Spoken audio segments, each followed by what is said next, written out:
श्री गिरिराज धरण की जय। વાલા વૈષ્ણવ, આપ સર્વેને મારા જય શ્રી કૃષ્ણ। આજે આપણે આજના સત્સંગમાં છાશમાંથી દૂધ બનાવે તો તું વૈષ્ણવ સાચો આ વિષય પર સત્સંગ કરીશું। જો તમે આ કૃષ્ણ અર્પણ ચેનલમાં નવા હો તો આ ચેનલને સબસ્ક્રાઈબ કરજો અને આ ચેનલને લાઈક અને અન્ય વૈષ્ણવો સાથે શેર કરજો। નંદગામ પાસે પાન સરોવર પાસે શ્રી વલ્લભ 4 માસ સુધી બિરાજ્યા હતા। હવે એક દિવસ આ પાન સરોવરના કિનારે શ્રી વલ્લભ વૈષ્ણવ સાથે નંદગામની દિવ્ય લીલાઓનું અવગાન કરી રહ્યા હતા। તે વખતે એક મોગલ ઘોડાઓનો સોદાગર પોતાના ઘોડાઓને જલપાન કરાવવા આ પાન સરોવર પર આવ્યો। ઘોડાઓએ જલપાન કર્યું, તેમાંથી એક ઘોડો ત્યાં જ મૃત્યુ પામ્યો। તે ક્ષણે શ્રી વલ્લભે કૃપા કરી અને સૌ વૈષ્ણવ તથા મોગલ સરદારને દિવ્ય દ્રષ્ટિનું દાન કર્યું। સૌએ જોયું તો મૃત્યુ પામેલા ઘોડામાંથી જીવ નીકળી તરત જ ચતુર્ભુજ સ્વરૂપ થઈ ગયો। તે જ વખતે વૈકુંઠમાંથી એક વિમાન આવ્યું અને તેમાં બેસીને તે વૈકુંઠ તરફ ગયો। આ જોઈ પેલા મોગલ સરદારે શ્રી વલ્લભને પગે પડીને વિનંતી કરી કે મારો પણ ઉદ્ધાર કરો। ત્યારે શ્રી વલ્લભે આજ્ઞા કરી કે આ જન્મે તો અમે તને શરણે નહીં લઈએ, પણ આવતા જન્મે તું હિન્દુના ઘરમાં જન્મ લઈશ, ત્યારે અમારા આત્મજ શ્રી ગુસાઈજી તારો ઉદ્ધાર કરશે। પછી આ મોગલ સરદારે તેનો દેહ છોડ્યો। બીજા જન્મે તે હિન્દુના ઘરમાં મોચી થાય છે। હવે તે જામનગર શહેરમાં સંગજીભાઈના નામથી મોચીના ઘરે જન્મ લે છે। તો હવે આ સંગજીભાઈના બીજાના મોચીના અવતાર વિશે આપણે આગળ જોઈએ। એક વખત શ્રી ગુસાઈજી દ્વારકા બાજુ પધારતા હતા। હવે એ વખતે રસ્તામાં જામનગર નજીક નાગમતી નદીના કિનારે તેમણે મુકામ કર્યો। એ નદીમાં સ્નાન કરી અને આપશ્રી એક વૃક્ષ નીચે બિરાજીને સંધ્યા વંદન કરતા હતા। હવે જામનગર શહેરમાં એક સવજીભાઈ નામનો એક મોચી રહે છે। હવે તે ચામડામાંથી બૂટ ચપ્પલ બનાવી અને તેને વેચવાનો ધંધો કરતો હતો અને તે ક્ષુદ્ર જાતિનો હતો। હવે દરરોજ તે નાગમતી નદીમાં સવારે સ્નાન કરવા જતો, તો આજે તેને શ્રી ગુસાઈજીના દિવ્ય અલૌકિક દર્શન થયા।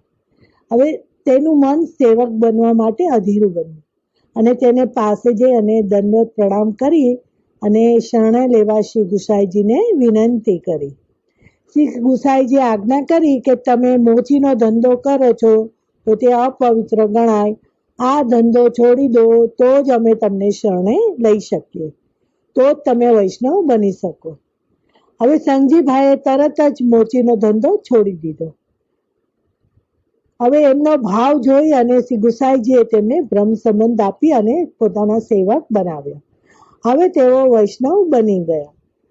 હવે ત્યારબાદ આપશ્રીએ એને આજ્ઞા કરી કે સંગજીભાઈ, હવે તમારો નવો જન્મ થયો છે, હવે તમે મોચી નથી રહ્યા। બ્રાહ્મણની જેમ સદાચાર પાળીને પવિત્ર જીવન જીવજો અને પ્રભુ સેવા કરજો। ત્યારબાદ શ્રી ગુસાઈજીની આજ્ઞા પ્રમાણે સંગજીભાઈ તો રોજ શ્રી ઠાકોરજીની સેવા કરે છે, તુલસી કંઠી અને તિલક ધારણ કરે છે અને આવતા જતા વૈષ્ણવને જય શ્રી કૃષ્ણ કરે છે। હવે સંગજીભાઈનું આવું વર્તન અને તેનો બદલાયેલો વ્યવહાર ગામના કેટલાક માણસોને ગમ્યો નહીં।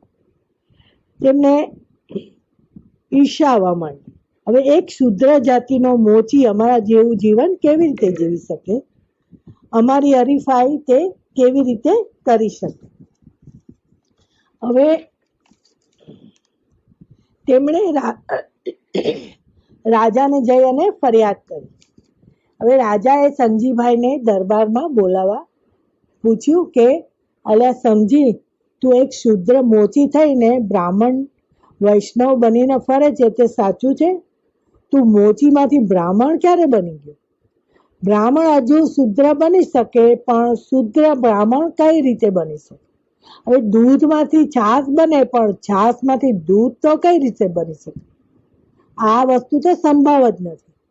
હવે સમજીભાઈએ રાજાને જણાવ્યું કે રાજન, હું જન્મે અને કર્મે મોચી જરૂર હતો, પણ હવે હું તો વૈષ્ણવ બન્યો છું. હવે મુખ્ય વાત સાંભળો. પુષ્ટિ સંપ્રદાયના મહાન આચાર્ય શ્રી ગુસાઈજી મહારાજ અહીં પધારેલા. ત્યારે તેમણે મને બ્રહ્મ સંબંધ આપ્યો અને મને એમણે શરણે લીધો હતો. તેમનો હું સેવક બન્યો. બ્રહ્મ સંબંધ લેવાથી મારો આ નવો જન્મ થયો છે. હવે હું મોચીમાંથી બ્રાહ્મણ વૈષ્ણવ બની ગયો છું. હવે ત્યાં આગળ હાજર રહેલા બ્રાહ્મણો તો આ સાંભળીને હસવા લાગ્યા અને તેઓ બોલવા લાગ્યા કે આ મોચી તો જુઓ કેવી વિચિત્ર વાત કરે છે. આવું તો કઈ રીતે સંભવી શકે? બ્રાહ્મણ વટલાઈને શુદ્ર બની જાય, પણ શુદ્ર બ્રાહ્મણ તો કેવી રીતે બની શકે? હવે દૂધમાંથી છાશ થાય, પણ છાશમાંથી દૂધ તો કદી ના થઈ શકે. હા, જો તે છાશમાંથી દૂધ બનાવી આપે ને તો તે સાચો, તો તેનો નવો જન્મ પણ સાચો. હવે ત્યારબાદ હવે રાજાએ શું કર્યું કે દરબારમાં એક છાશનો લોટો મંગાવ્યો અને સંગજીભાઈને હુકમ કર્યો કે જો તું ખરેખર સાચો હોય તો આ બનાવી દે આ છાશમાંથી દૂધ.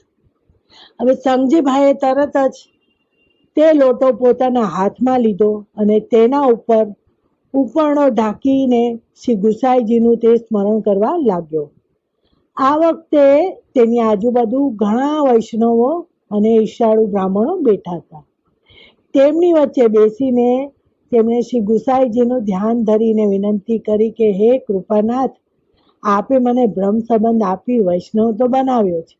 મારો હવે નવો જન્મ થયો છે. હવે હું મોચીમાંથી બ્રાહ્મણ વૈષ્ણવ બની ગયો હોઉં તો આ લોટામાં રહેલી છાશ દૂધ બની જજો. આપનો સિદ્ધાંત સત્ય કરવા મારા ઉપર જરૂરથી કૃપા કરજો. હવે ત્યારબાદ લોટા ઉપરનો ઉપરણો દૂર કરવામાં આવ્યો. સૌના આશ્ચર્ય વચ્ચે લોટામાં છાશને બદલે દૂધ દેખાયું. રાજા, અન્ય વૈષ્ણવ તથા ઈર્ષાળુ બ્રાહ્મણોએ આ જોયું. સૌએ સંગજીભાઈની વાત સ્વીકારી લીધી. રાજા તથા કેટલાક બ્રાહ્મણો સંગજીભાઈના સંગથી વૈષ્ણવ થયા. હવે ખરેખર બ્રહ્મ સંબંધ થતા જીવના તમામ દોષો દૂર થાય છે અને પ્રભુની સેવા માટે તે જીવ લાયક બને. વૈષ્ણવ બનતા તો તેનો નવો જન્મ થાય છે. છેવટે વૈષ્ણવનું મુખ્ય કર્તવ્ય પ્રભુ સેવા છે. આ છે બ્રહ્મ સંબંધનો મહાપ્રતાપ. શ્રી ગુસાઈજીની આપણા પર કેવી અદ્ભુત કૃપા છે. આજનો સત્સંગ શ્રી ઠાકોરજીના ચરણોમાં સમર્પિત. બોલો શ્રી વલ્લભાધીશ કી જય.